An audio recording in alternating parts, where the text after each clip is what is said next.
Today, we're going to bring you 5 tips to stay audition ready during this tricky time.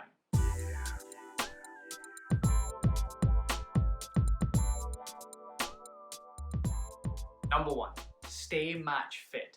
It's all very well during this time doing HIIT training at home, maybe running or lifting weights, but how is that going to impact you when it comes back to the audition season? 3 months of not dancing is really going to affect you. So what can you do now to stay match fit? There is an amazing timetable by a company called Magnetic Movement. They are on Instagram and on social media, and their tag is @magneticmovement_1.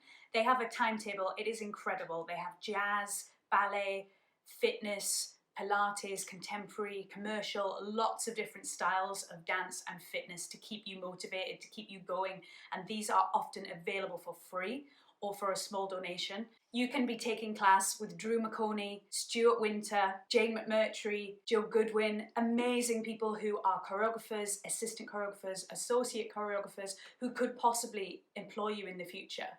You can record yourself doing their routines and maybe post them online. Let people know that you're there and you're doing their classes. Lauren's right. That idea of them being able to see you performing their routine in the palm of their hand is invaluable.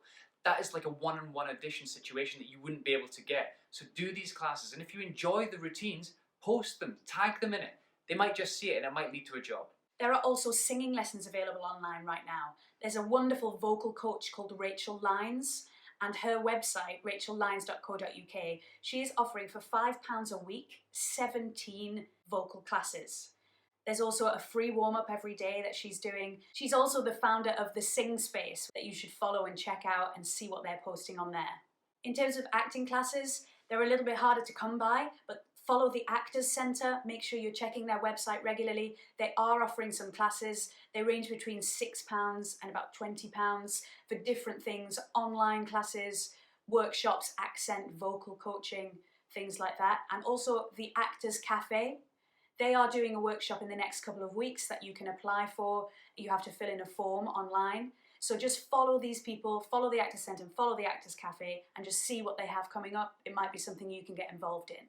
Number 2, get to know your industry. How many times have you heard the phrase, it's not what you know, it's who you know? That is so important in theatre. You can use this time now to make connections with people in the industry. It has never been easier. What I would suggest you do is go to the Casting Directors Guild website. On there is a list of all the UK casting directors. They're categorised by the genres in which they cast: film, TV, commercials, musical theatre, theatre. If you go on there and find the name of the casting directors that are most suitable to your line of work, then you can find them on social media. I would recommend that you follow those casting directors. Why will it help you? You'll know what they look like and you know what they're casting. It's so essential for you to know who is involved in the industry at any one time. It's also really important for this graduating year, the year that I'm graduating now. These casting directors want to find you. They don't want to miss out on finding the next star. So they are reaching out and making sure that all of the graduates are being seen. Not just casting directors, but directors, choreographers, even writers are posting for self-tapes. So get yourself ready, get to know who these people are, and don't miss that post that they're sharing online. Number 3, organise your rep. If you're a musical theatre performer particularly, you need to make sure that you have a song that is suitable for every type of show. And not just one song, you might need an up-tempo and a ballad for every genre. And not just genres, you might need certain composers. You always need to have a Sondheim. You need to have a Rodgers and Hammerstein. You need to have a Gershwin. Check those categories and make sure you've got something suitable for each one. Some areas that are often forgotten are folk songs, specific pop songs from different eras. For example, you might need a 1960s pop song, not just a current pop song. Just make sure you're filling in all of those gaps. Then have a look through your songs and see which ones work in your native accent.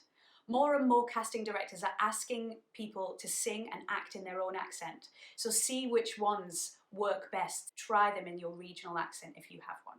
Point number 4, self-tapes. Self-tapes are becoming more and more essential in our industry. So use this time to get good and practice your self-tapes.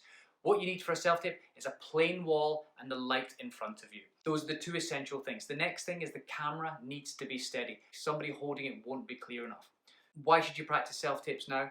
More and more casting directors are asking for self-tapes, not just for TV and film, but for theatre and musical theatre. So take this time to practice your self-tapes. Another thing I would say, if you have the time, maybe record a few of your songs on self-tape now in preparation for casting directors asking for them.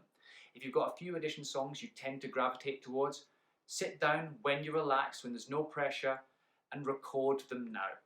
And that way you can make sure they're of a really high quality, so when your agent or casting director asks for them, you have them prepared and you can just send them out. So you're not doing them last minute under pressure. And that way you can guarantee that what you're offering is a really high quality. And tip number 5, staying motivated. Staying motivated in this time can be quite tricky. But what we do every week, we set ourselves achievable goals for the week, weekly goals. We write it down on a Sunday night and we come up with something that is achievable. For example, you might say, this week I want to learn a new monologue and I want to film myself doing that monologue. That's an achievable goal, something that you can do that is proactive for the industry, for your career.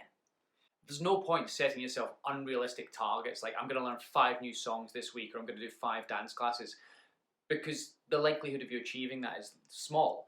So if you set small incremental goals, you'll feel that sense of satisfaction by doing these little tasks and helping your career progress. Just remember not to be too hard on yourself. Give yourself a break. If you're having a bad day, take that day off. That's fine. Everyone's dealing with this situation differently. You've got to listen to yourself. These are just tips to help you stay proactive. Thanks very much for watching this video. We really hope you find it helpful. If there's anything you particularly enjoyed in this, leave us a note in the comments down below. If there's anything else you think we should have added that's really helping you in this time, please put that in the comments down below because we'd love to hear from you. You can contact us here or you can contact us on any of our social media channels. We are Chiron Audition Prep. Thank you so much for watching.